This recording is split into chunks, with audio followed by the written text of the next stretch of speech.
कहानी एक ऐसे मुल्क से शुरू होती है जिसकी अपनी जेब खाली है, लेकिन फिर भी वो दुनिया की सबसे तेजी से बढ़ती अर्थव्यवस्था पर ताना मारने की हिमाकत कर रहे हैं। ये कोई मामूली नेता का बयान नहीं, बल्कि पाकिस्तान का आर्मी चीफ है, जिसे नया नया फील्ड मार्शल बनाया गया है। नाम है असीम मुनीर। मंच था अमेरिका का फ्लोरिडा और टारगेट भारत के सबसे बड़े उद्योगपति मुकेश अंबानी। मुनीर ने साफ कहा, एक ट्वीट करवाया था सुरैफील और मुकेश अंबानी की तस्वीर के साथ, ताकि बता सके आगे क्या सोच रहे हैं। सुरैफील कुरान की वो कहानी जिसमें अल्लाह ने हाथियों वाली सेना को आसमान से बरसते पत्थरों से तबाह कर दिया। मतलब पाकिस्तान से इशारा दे रहा है कि वो भारत के आर्थिक हाथियों को भी गिराने का ख्वाब देख रहा है। लेकिन यह बयान सिर्फ एक इंसान के खिलाफ नहीं, यह भारत की आर्थिक रीढ़ पर सीधा हमला था। वो पाकिस्तान जो आईएमएफ के उधार से सांस लेता है, जिसकी करेंसी गिरते गिरते खाई में जा पहुंची है और जिसकी फौज के वेतन के लिए भी भिखारी की तरह मदद मांगनी पड़ रही है, वही आज भारत के उस व्यक्ति को धमका रहा है जिसने देश को डिजिटल, रिटेल और ऊर्जा क्रांति दी है। मुकेश अंबानी सिर्फ एक बिजनेसमैन नहीं, बल्कि भारत की आर्थिक ताकत का चेहरा है।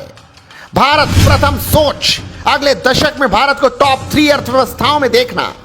रोजगार का महासागर, यानी लाखों डायरेक्ट और करोड़ों इनडायरेक्ट नौकरियां।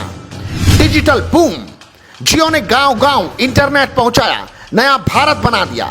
रिटेल का काया पलट, एमएसएमई सेक्टर को नई उड़ान। ऊर्जा आत्मनिर्भरता, आयात की बेड़ियों को तोड़ने का संकल्प। और यहां आता है पाकिस्तान के लिए सबसे कड़वा सच, अंबानी के बिजनेस की वैल्यू 25.75 ट्रिलियन, यानी भारत के जीडीपी का करीब 10%। उनकी नेटवर्थ 8.5 लाख करोड़, पाकिस्तान के पूरे सालाना बजट से लगभग दोगुनी। यानी साफ है, पाकिस्तान को भारत की ताकत सिर्फ एलओसी पर नहीं, बल्कि बोर्ड रूम में भी चुभ रही है। वो कर्ज और भीख की अर्थव्यवस्था है। हम इन्वेस्टमेंट, इनोवेशन और आत्मनिर्भरता की ताकत रखते हैं।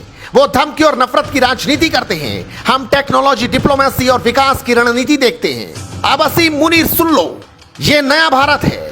यहां सैनिकों की तरह उद्योगपति भी देश के स्ट्रेटेजिक एसेट हैं।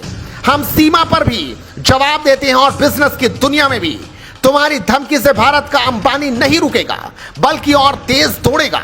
और याद रखना, यह भारत है जो चुनौती को डर की तरह नहीं, बल्कि अवसर की तरह देखता है।